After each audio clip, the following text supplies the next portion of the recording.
What is going on, Skol family? I'm Kyle. And I'm Darin. I'm David. And this is the Purple Dopes with Hopes podcast.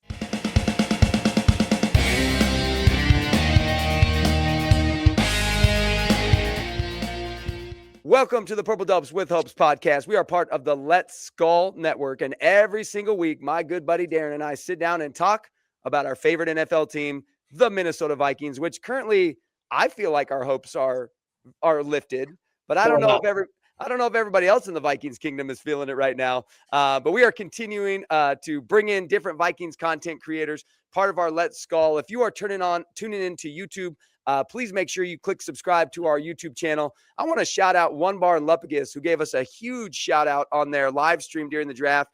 And man, those subscribers came a coming. So shout out to One Bar and Luppagus for hooking us up with some new subs.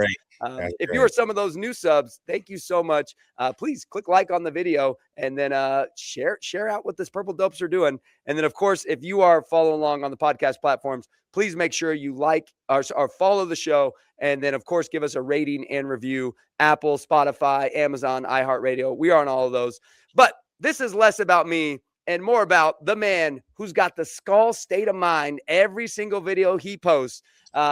Welcome into our show. I will link all of your socials on the description of this video. But Skol state of mind, my friend, you are on YouTube, Twitter, X, Instagram, TikTok, Spotify, Apple Podcasts, Facebook.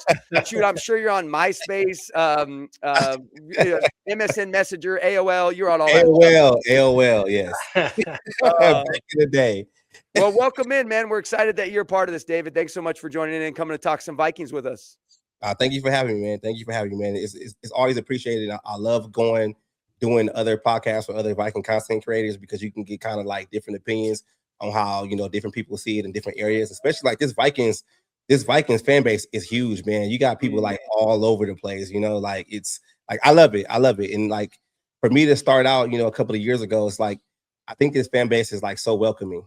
It's like, it's not like other fan bases where I know we might get into it with each other every now and then for different point of views, but for the most part, like we are welcoming with each other with this whole Viking content stuff. And I like it. Absolutely. So, your Skol state of mind, you do YouTube, you do the podcast thing. Like, how long has that been going on for you?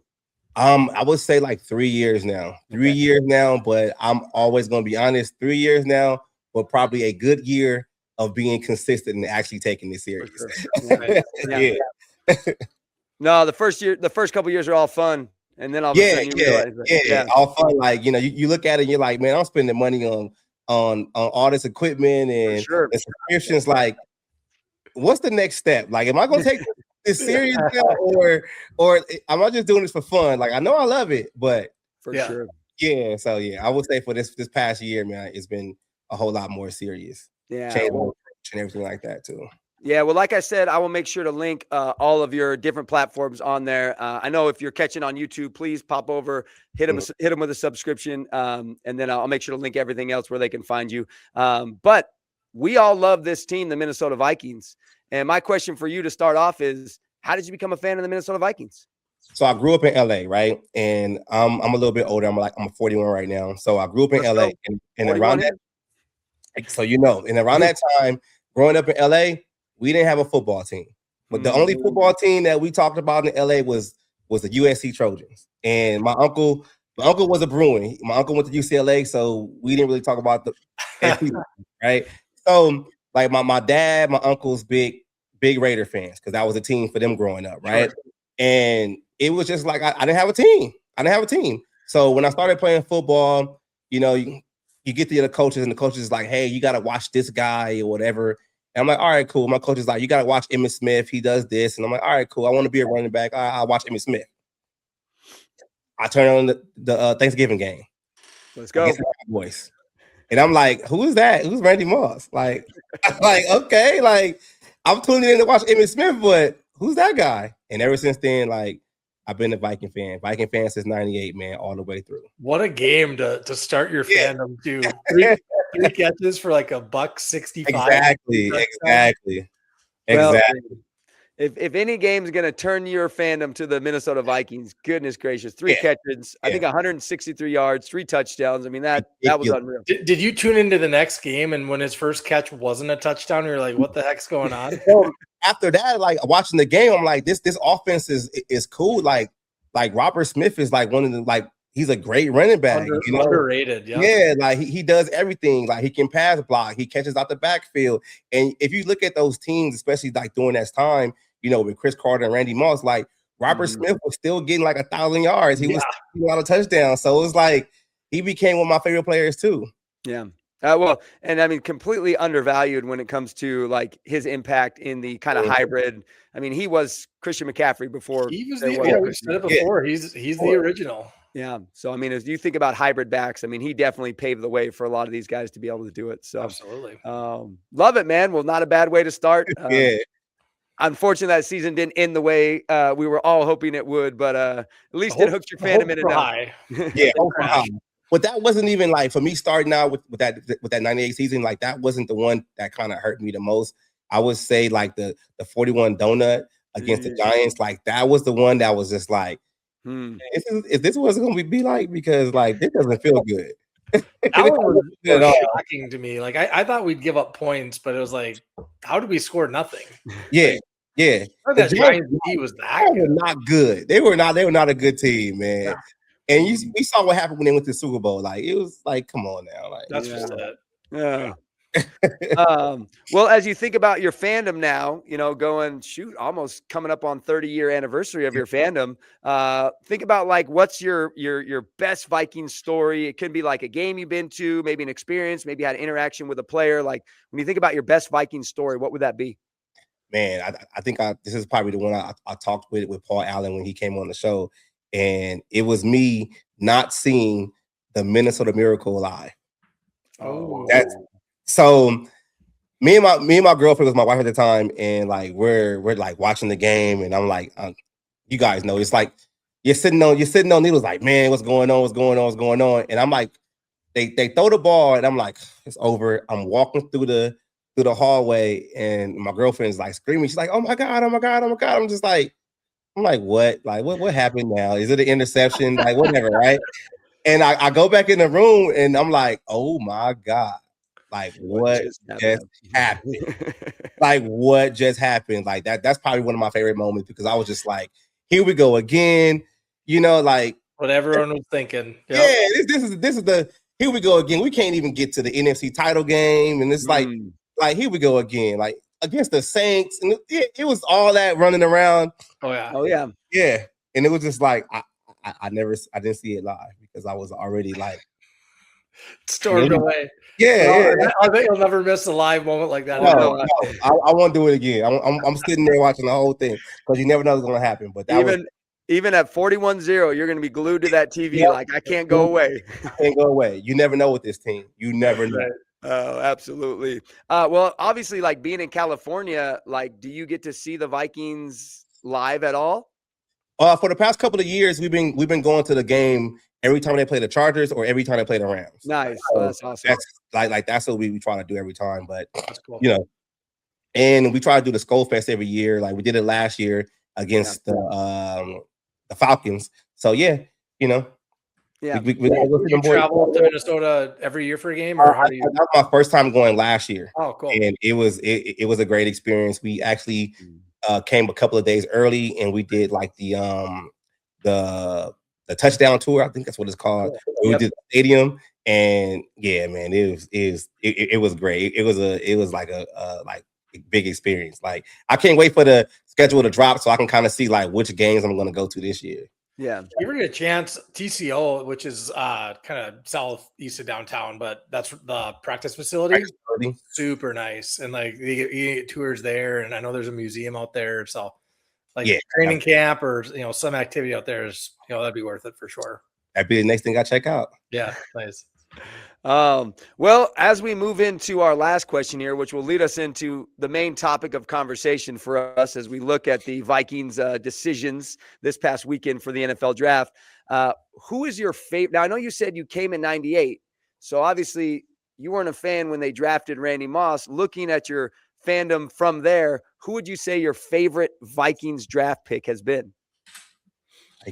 Xavier Rhodes. Oh, okay. Oh, Xavier Rhodes. love it. That's a Rose close, man. Yeah. Rose close. And might I add, that draft as a whole was awesome. That first round was amazing. Three draft picks. Yep. Yeah. Yep, that was cool. That was a great night.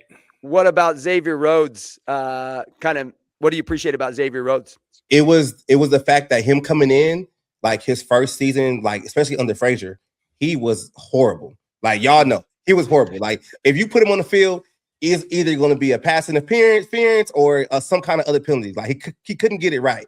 And then Zimmer comes in there, puts the blocks and gloves on him, and they work with him. Terrence knew him, helps him out a little bit, and he becomes like a shutdown corner for at least like 2 seasons consistently. Yep. That's like that arc right there, just staying with it and staying patient. I mean, and he was just good. Like I still look at that, when people repost the Odell Beckham game, like that run was crazy. It was those receivers, like within those like couple of games, that was crazy. That was crazy. Yeah. And he was shutting down everyone. I mean, like Julio Jones, like he's the guy. You couldn't catch the ball. Exactly. Yep. Truly earned the nickname Rhodes Closed. Oh, that's like one of my favorite draft picks, man. Like there's other ones there too. Like Dalvin was big for me also. Yeah, especially because he's a running back. But yeah, it was a lot, man. It was good. I love it. I love it. Well, let's launch into maybe one of our favorite draft picks ever. The Vikings' first round draft pick this season. We don't know, but the Vikings at number 18 take Caleb Banks. What was your thoughts when you heard Caleb Banks' name called? I didn't see it coming. It was a big surprise for me. I mean, I know you guys probably did your own little mock drafts too, but I didn't see it coming. I didn't predict that. I mean, especially like during the time, like if you look at a couple of months ago, he was projected to be like top 10, top 15. Then with the injuries, he dropped. Like I was gearing myself for a Thieneman or maybe a corner. Yep. And for them to draft Banks, I was just like, okay. I mean, I'm not even gonna lie. I was like, okay, what are we doing? Like what are we doing? But then like once the rest of the draft starts playing out, it's like for sure. I can kind of see what the motive is right now. But yeah, it's good. Like if you hit on Caleb Banks being a monster, being so versatile, man, you got a guy for the next 17 years. For sure. And that's what we need on this team. Yeah. 100%. Yeah. And I think it was a good reminder for me that you look at all these mocks and all these guys that do, like, they don't know what they're talking about. Yeah. They know as much as we do, right? Like, like I'm not saying I know more than Mel Kiper, but I mean, there's a few guys. I think it was Jermon McCoy, the corner out of Tennessee. Yeah. Like he was like a top 20 across the board on everyone's draft sheet. Mm-hmm. I think he went in the 4th round. Like, so I think, there's just, I don't know. I got to trust the mocks a little bit less. Yeah. That being said, I don't watch enough college football to form my own opinion on all these guys either. Right. Like it's fun to do the mocks, but like I was saying the same thing too. Like it lets you know these mock drafts don't mean nothing, man. It's just 100%. Just throw it out the way. I mean, unless you're like at the top of the draft, like maybe like the first 5 picks, where you can kind of be like, all right, this is what it is. Or the top quarterback, right? Like, quarterback, like everyone knew he was going number 1. Like, no surprise. But other than that, it's like, man, you don't know what these teams are thinking. And to go back what Rob Brzezinski was talking about with like BPA, and I have to explain to people like BPA doesn't mean the consensus BPA. The BPA means the BPA for Rob Brzezinski and the Vikings. Because your BPA, Darin, is different from Kyle's BPA. 100%. Right? It's different. So it's like it makes a lot of sense. Well, and like you said, like once you saw the whole draft board, which I think this is what happened to a lot of people, is you started to feel better because you understood what they were trying to do. Yeah. Right. And so I do think that was helpful for me looking at the rest of the board. Like I get it. Like I totally see what they did here, and I'm excited about it. Yeah, I get it. I got it. I was right there with you, man. Like I was shocked. I mean, Caleb Banks wasn't even on my radar. As Darin kind of said, my college football knowledge is minimal compared to my pro knowledge. But later I hear he played only 3 games. So of course I didn't know who Caleb Banks was. Right. But then as I look and listen to the potential of this guy, I mean, this guy has the potential to be, like as you said, a pillar of our defense for years to come. as long as, you know, the health concerns don't overshoot the potential concerns. So I'm excited. I think this guy is, I mean, everything I've been hearing, listen to Paul Allen, KOC, beast. That's all I keep hearing. Just beast. You look at the size, you look at the speed. The dude was a tight end in high school. Isn't that wild? Just wild. I mean, and he's now converted to a DN. Athletic he is. Yeah. Yep. I mean, just shows you how big that guy's gotten, that they're like, well, let's just move you over here and let you wreck shop on the defensive line. But KOC's even like, Paul Allen asked him, what do you think about throwing in him some mixed packages with the offense? And he said, well, I can't say too much because Brian Florence is looking at me right now, so I don't want to take anything out of his hands.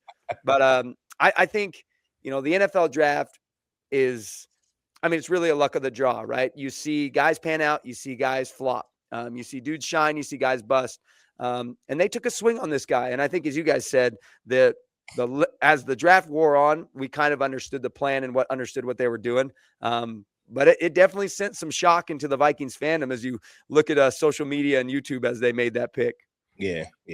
Do you have, as you look at 3 games last year, obviously the foot concerns, I mean, is there anything in the back of your mind that you're worried about when it comes to Caleb Banks being a Minnesota Viking?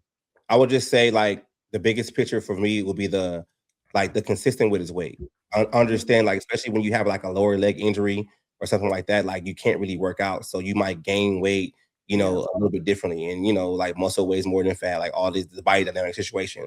I just worry about like him with the rehab situation, like how he's going to go into this offseason, to this training camp with the Vikings, like for sure getting back into like the weight and the physicality that he needs to be to play football, you know, every Sunday. Like that's outside of that, it's like, you know, even with the injury, like I'm injuries happen, and it's part of the game. So if he can figure that out, I think that would be something to where like, all right, cool. Because I think how big he is, how tall he is, like his weight has to be at a certain point to where he can be able to continue to be athletic and not just be like, you know, a big guy on the line.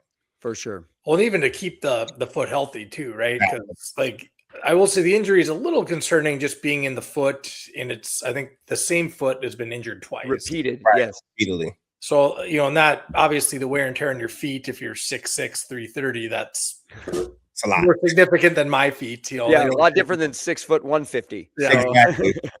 So, but yeah, if he can, to your point, if he can keep the weight where it needs to be, get the foot healthy, and then just, you know, hopefully sometimes, you know, the injury stuff is just luck too. So hopefully he can, you know, stay lucky and stay healthy. And we hear the you know, all the analysts and those people saying, you know, oh, the Vikings this, Vikings that, but it's like the Vikings weren't going to pick him unless they were really, really confident that he was going to be the guy that they drafted come the next year or two. And, you know, from what I understand, the Vikings have one of the top kind of foot specialists in the nation on staff with them. And so you better believe that they are putting in the work and the time and the effort to make sure that thing is going to be coming back healthy. At least, you know, what the injury was, it's not going to be a prolonged injury that he's not going to be, or a repeated injury that he's not going to be able to bounce back from. I mean, like you said, I totally agree. Like it's a crapshoot. Like a guy might, you know, blow out his ACL and never play again. That does happen.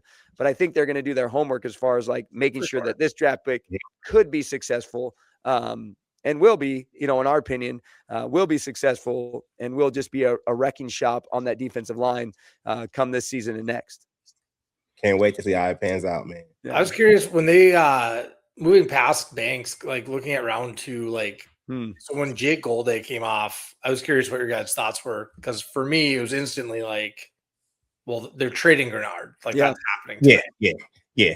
I felt they were going to trade Grenard anyway. Like stuff that I was hearing, that it was already going to be in the bag, and it made sense like long term for the team. And even when Brzezinski came out and actually said like, hey, like we've been spending a lot of money doing these past couple of off seasons, and we just can't keep doing that because it's not sustainable. And sometimes you have to do that. And then with the Vikings having the luxury of having Dallas Turner already there, that was already drafted, like it's the point to where it's like, hey, like he wants another contract. He played good for 2 seasons. We might have to give him what he wants, but he might have to get that contract somewhere else. And you know, and when I saw the Jake Golday get drafted, I was like, okay, that makes a lot of sense too, because now you're preparing for the future to where, all right, Wilson is in his 30s already. He had a great season. We don't know, can he continue that again this upcoming season? We don't know that. Also, Blake Cashman has his own injury concerns, and he's getting up there.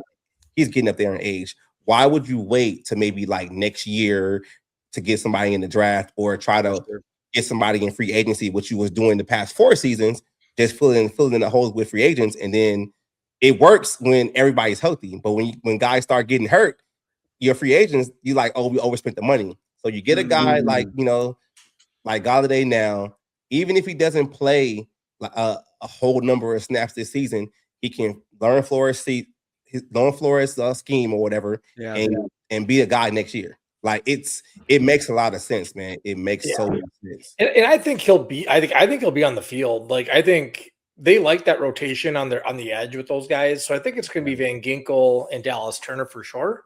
But I think Goldie is going to sub him in and out. Maybe on passing downs, put him in there in the middle somewhere. But that guy can get after it. Can get after the passer, and I'm excited to see it.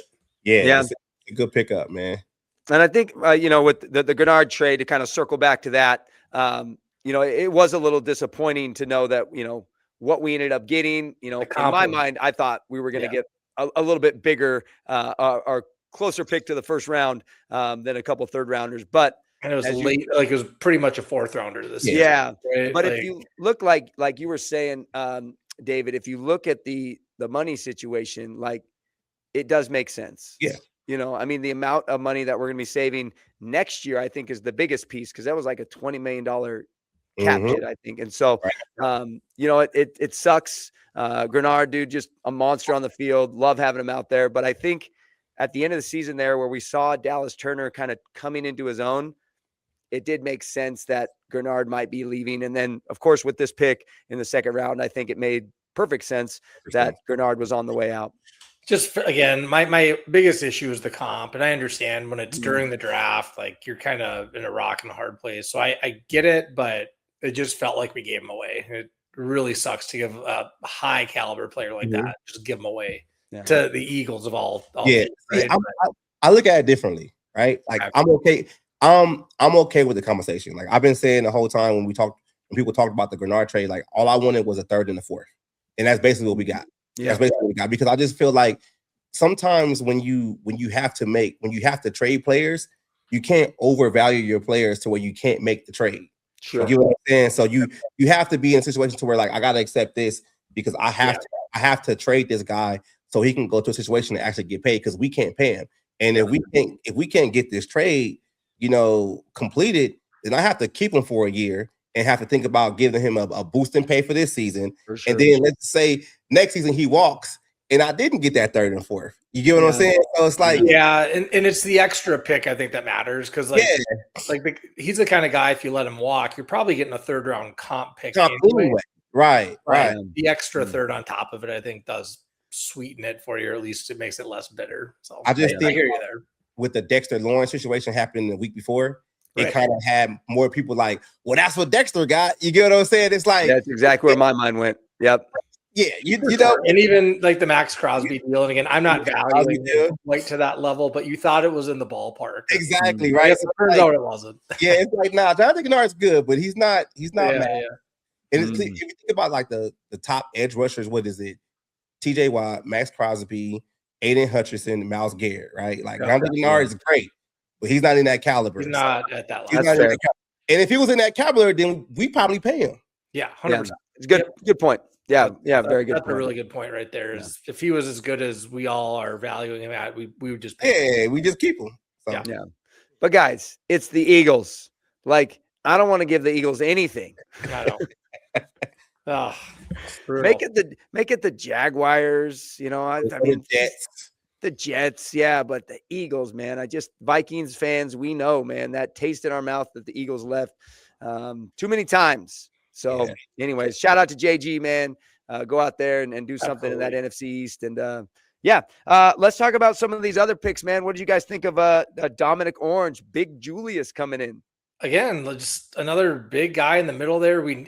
I think what they did, having these 2D tackles as 2 of their top 3 picks, you're basically replacing Allen and Hargrave. So they obviously were not what we hoped they would be last year. So I think we're trying to set the team up to be the defense that we thought we'd have last year, which ended up being a good defense just with a poor defensive line. So I think they're trying to really plug the run gaps that we were giving up last year is what it looked like to me. Yeah. That makes sense because if you look at it like with last year, they plugged a hole that they know they needed in free agency. And it was, older guys on expensive contracts. Now you have, younger guys on cost-effective contracts that can develop into something totally different. Especially like with the Caleb Banks situation. It's like I said earlier, I was like I was surprised, but then when you see that you pair it with Dominic Orange, you're like, let's go. It's like, you got those two plus Jalen Redmond. Exactly. That's formidable, man. Yeah, like let's go. Let's do, I can see what they're doing now. Like I was excited. I was more excited at the Dominic Orange pick than I was with Caleb Banks, just because the Caleb Banks was a giant question mark, I think, for a lot of us. But dude, Big Julius, I'm just excited to have him on the field. He's just a monster, just a wrecking ball out there. I loved his interview when he was talking to KOC. Just seems like he's a hungry guy ready to get out there and do some work. So everything that KOC was telling me was just kind of like expected, like, oh yeah, coach, we're going to do it. Oh yeah, we're going to get after it. Oh yeah. It's just, all right, let's get you here, Big Julius, and let's do this. So, yeah. Oh, for sure. Well, let's kind of move into the later rounds a little bit, as the Vikings did snag, I think it's Caleb Tiernan. Yep. Tiernan. Yep. That pick is so funny to me, man. Okay. Explain to us a little bit here. I got home later and I was like, I'm gonna try to go live, right? So the whole second round, Brian O'Neill is announcing the picks, right? Mm-hmm. So I'm like, where the hell is Brian O'Neill at? Like, oh, it's a tackle. Like he must have looked at the paper and was like, you guys just drafted my potential replacement. I'm not going out there. I'm cracking up like where did he go? But it makes sense when after I started looking into him. I hear that he could kick inside or he can stay outside, but that gives you versatility on that offensive line, which is needed. And offensive line needs versatility and insurance because Brian O'Neill is great. Like I love Brian O'Neill. I love his leadership. Like I'm one of the guys. Like I need him to stay 2 more seasons because like you got to have a leader on that O-line for him to be here for so long. With different guys, and he can kind of set the tone. And then you look on the left, it's like Darisaw's great, but you don't know what Darisaw you're going to get. Yeah. You get what I'm saying? Like you don't know. Like we can sit here and say he's one of the best left tackles in the game, but he's never made a Pro Bowl. He hasn't been All Pro because the injuries limit him from actually doing that. Yeah. And it's like I'm not saying that he can come in here and take Darisaw's job. I'm not saying that, but it gives you the insurance because we saw what happened last year with Justin Skol. We didn't like how that went down, right? So it's like, hey, I'm all for it. Some people were like, oh, you could have got something else, but nah, you got to build a team from the inside out through the trenches sometimes, and you really don't know. And honestly, I don't know a lot about him, but like I think that was still like when I think of like the premium spot to get tackles, it's first, second, third round is where you get the highest quality. Right. So I think that was still a good spot to take a tackle. I was kind of hoping they'd go. Well, at the time they didn't have a safety, so I thought it would be safety corner kind of route. But then they grabbed Jacoby Thomas after that. So no, I hear you 100%. Like we got to have insurance on that offensive line because we saw what happened last year when we invested in, one offensive line. And the replacements that came in, let's just get real. Like the replacements that brought in were not near any caliber of offensive line that we needed. So I think bringing in that insurance and that versatility of guys, because we know guys go down, guys get hurt. Having those solid guys that can step in and replace those guys is going to be huge. Because last year, Skol and Juergens, shout out to those guys, but man, those holes were brutal. Well, even Fry is like struggling, right? So quite frankly, like he might take Fry's spot if all of a sudden exactly. You never know. So I think we're gonna try to find the right combination, and he might be in that mix of 5. So we'll see. And to think about Fry's contract, like the way it was set up, like they can't like release him this season because it'd be too much money. But I think look at it for like I think it was front loaded. I think you're right. It's more like they only have a dead cap hit of like $40 million. I'm not saying like Fries can't play better, within this offense, and maybe with a different offensive line coach and different philosophy with Frank Smith going forward. Like we never know, but at the same time, it's like insurance and having young guys and like waiting to get somebody else's spot just in case something happens. It's like you have to do that. You have to have some foresight, in the NFL, in any league. Like you have to have that.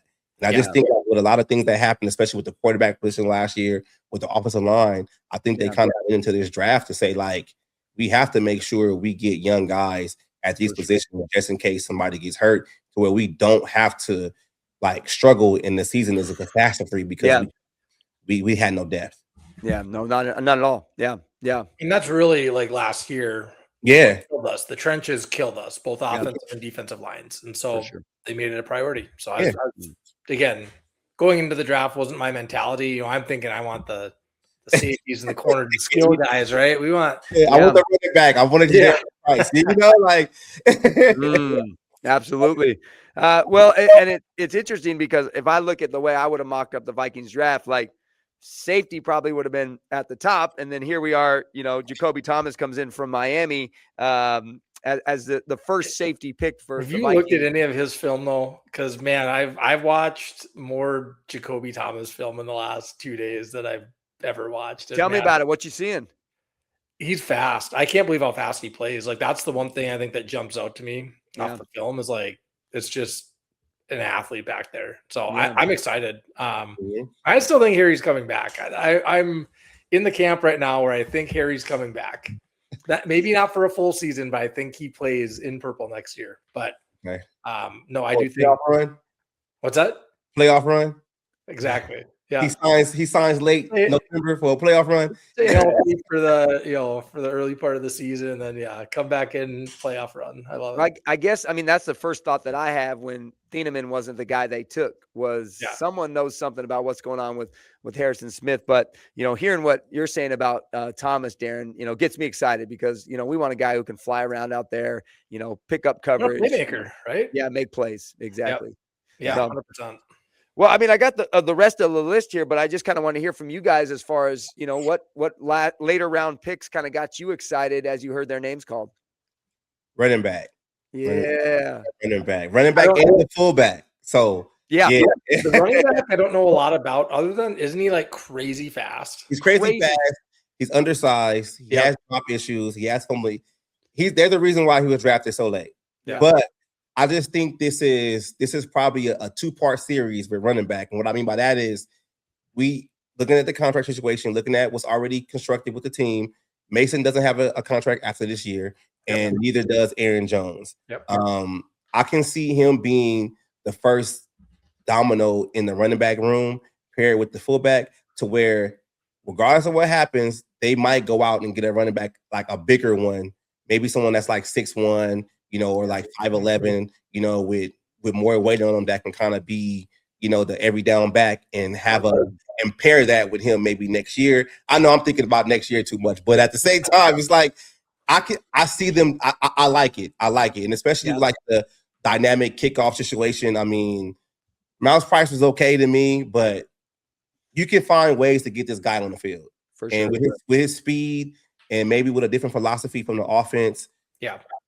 We can do some damage with that. Like I'm all for it. Like I wanted Jadarian Price so bad. Like that was my number one guy. I wanted, and I mean I was hurt when the Seahawks took him at 32, but it makes sense. Like out that caliber, you got to get him on the 5th year option. You got to give him 5 years. Yeah. Like, I got it, but it's like Desmond, it seems like Claiborne seems like he can give the Vikings something that they don't have right now.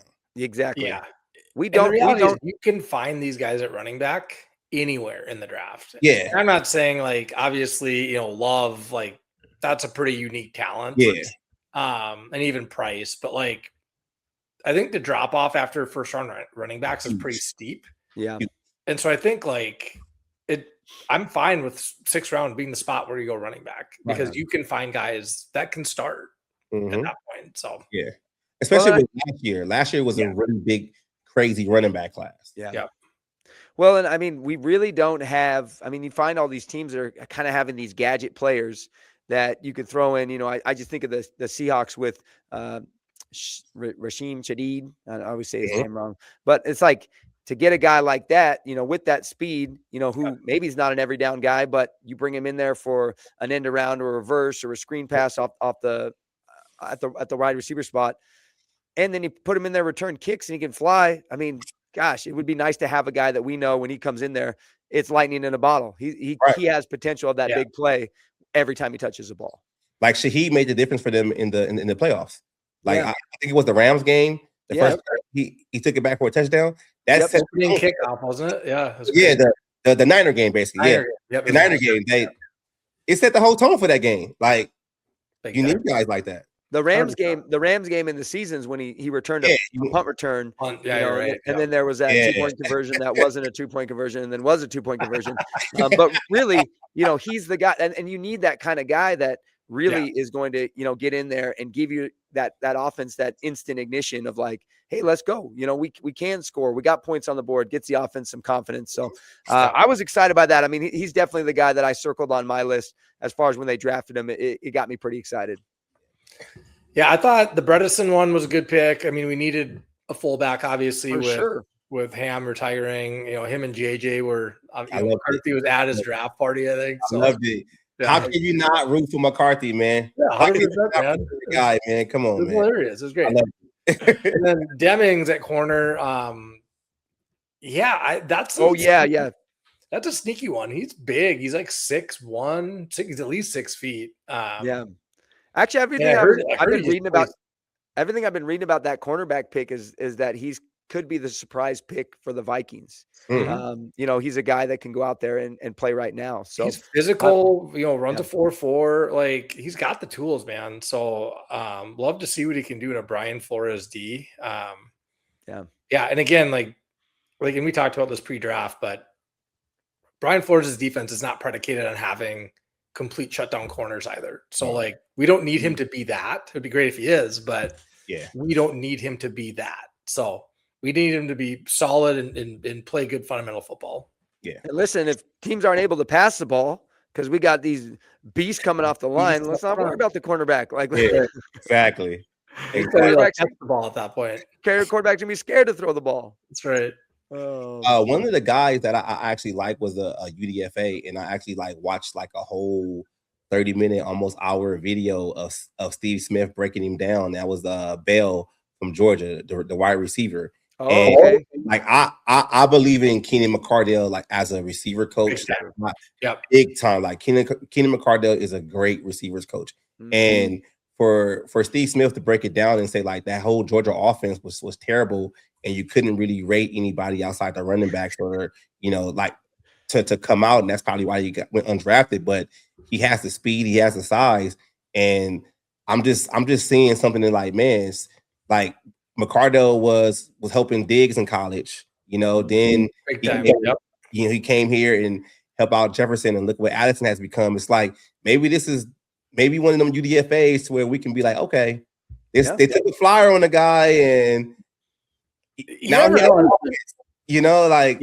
what happens. Let's see what happens. So I'm really interested to see what he does in the preseason and training camp.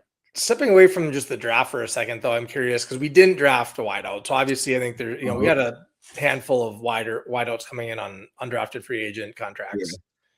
Yeah. Do we go out and get a wideout now? There's been a few names. The one is DeAndre Hopkins that's been linked to the Vikings. Yeah. Mm-hmm. Is that something that's interesting, or is it I don't think so. I'm not saying I don't want Hopkins. I think Hopkins is great. He has a Hall of Fame career, but I think his best years are past him. I think a lot of people, bring up Hopkins because of their relationship with him and Kyler Murray. Right. I'm not a Kyler Murray guy, so I'm not trying to help him out anymore. JJ is my guy. I mean, he's the best case scenario in my opinion for this team. Dewan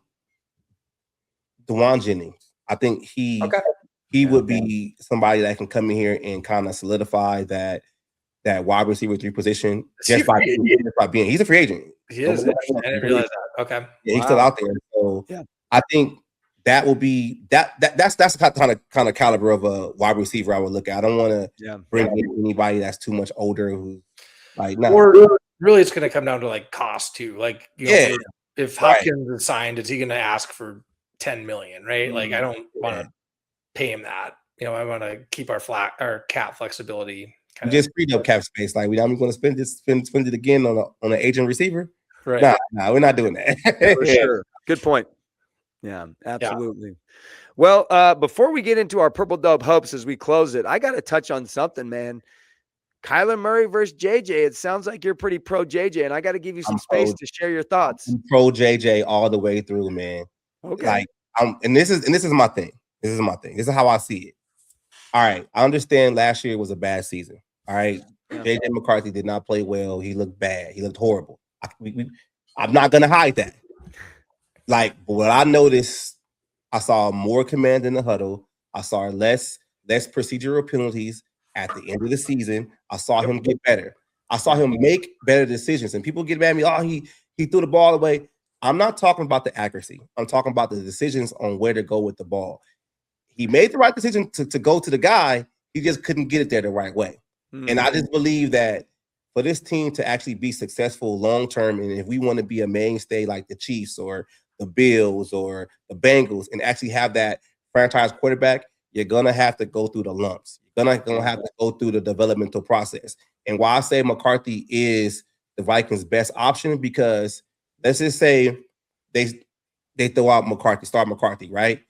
If he takes a step and he shows you that he can take a big step in his second year starting and having his first real offseason, now you know that he can be this franchise quarterback for the future.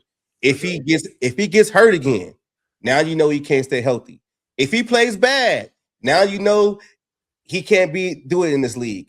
But by you putting out Kyler Murray and making Kyler Murray the starter, that puts all that on hold. And then now you're going to have less time to figure out what you have in McCarthy, because let's say, Murray plays and we win 12 games, right? And he has a great season. We know we all understand why Murray's here. He wants to be getting him another contract again. We understand that, right? Now, let's say we win 12 games, we get a playoff win, it's all great. So what happens in the offseason? Kyler Murray is going to be in the bidding war with everybody else at the time who needs another quarterback, right? Yeah.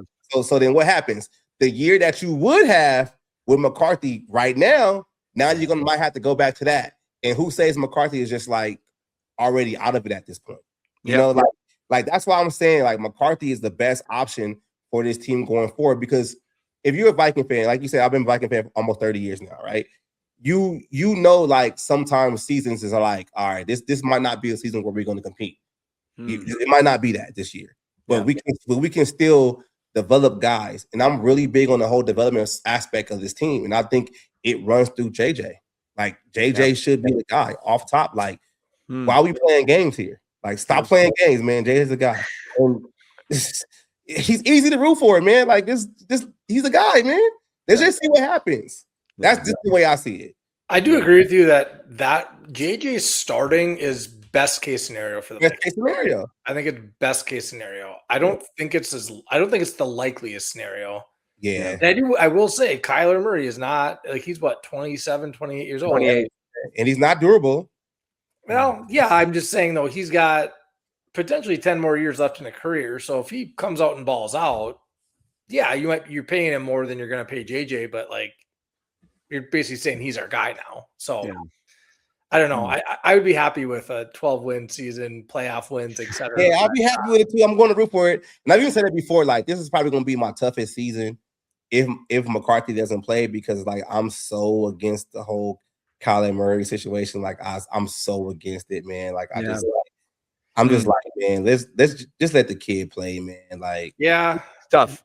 It's tough. The alternative too, though, is like KOC is seeing JJ. Even when he was hurt, saw him in the building. He's talking to him.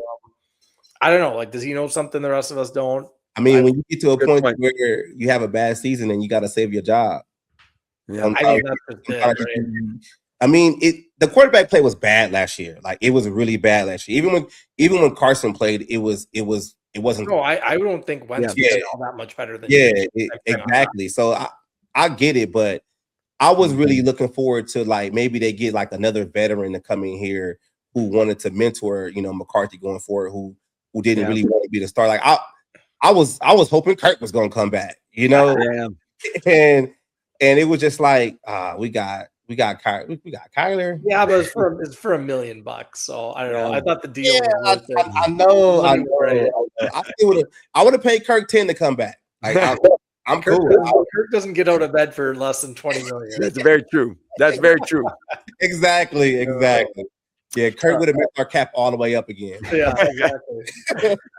Well, we'll always like to end our show here with our Purple Dope Hopes, brought to you by 612Tees, great Minnesota-based apparel company right out of Minnesota. Get your Timberwolves gear right now because the Timberwolves, they 3-1 right now. 3-1. Wild tied at 2-2. I mean, Minnesota sports are hot right now. So you use Purple Dopes 25, you get 25% off your first order. And David, we're going to give you the Purple Dope Hope. So coming out of the draft this weekend, looking forward to the offseason into next season, what is your Purple Dope Hope for the Minnesota Vikings?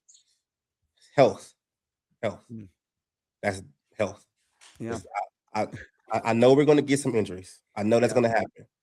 But for the most part, nothing long term. Everybody stay healthy. For sure. That's big. Health. It's the name of the game. Yeah. That's availability. Yep. We said that, it's always if we stay healthy, X, Y, and Z can happen. Yeah. So I think it's the big thing, man. We just got to stay healthy. JJ's play aside, I think we're a playoff team if JJ is the starter for 17 games. I think so too. Yeah. I feel highly confident that team. The way this team is built now is built differently versus the past couple of seasons. Yeah. And like I commend Rob Brzezinski on coming in here and being the interim GM and actually like, I wouldn't say putting his foot down, but actually like figuring out a vision with the coaches, with the scouting department, with the front office, and actually like seeing that vision play out. Like it shows you like how much when you have some authoritative figure, in the building that's, hey, this is what we're going to do, how the draft is supposed to look. So it's like I'm happy about that going forward. Yeah. Absolutely. Well, man, we appreciate you coming to check out the Purple Dopes with Hopes. Skol State of Mind. Let the people know where we can find you, man, how we can find you. Like I said, I'll link it all, but just tell us who you are, what you're about when it comes to these Minnesota Vikings. All right. You can find me on social media, Skol State of Mind on all platforms. I'm easy to find. Have a lot of conversation with a lot of people online. It's cool. Like my whole thing with my channel and with my content, like I always try to think about things a little bit differently. So I try to talk about topics that, people don't talk about like outside of like the obvious, So. Yeah. Absolutely, man. Well, we appreciate you, man. It's fun. I mean, as we started this journey, Skol State of Mind was one of the first subs that we clicked for Vikings content, man. So appreciate you and appreciate what you do. And like I said, all the information to how to find David and Skol State of Mind will be in the description of this video. So get over there and smash a sub. If you're tuning into the Purple Dopes with Hopes and haven't, we encourage you guys, smash that subscribe button. Over 260 after the NFL draft. So that's what's up. Baby. And then, of course, if you're finding us on the podcast platforms, please make sure follow along. And then, of course, rating and review, always appreciated. Doesn't have to be a 5.0, but if you want to get that 5.0, we will take it. We'll always take those 5.0s. So, all right, Vikings fans, we'll catch you guys next week as we continue to recap the Vikings draft, looking into the off-season fun, into training camp. And shoot, the season's going to be here before we know it. So, all right, friends, we Skol, you Skol, we all Skol together. We'll see you guys next week. Thank you for having me. No problem.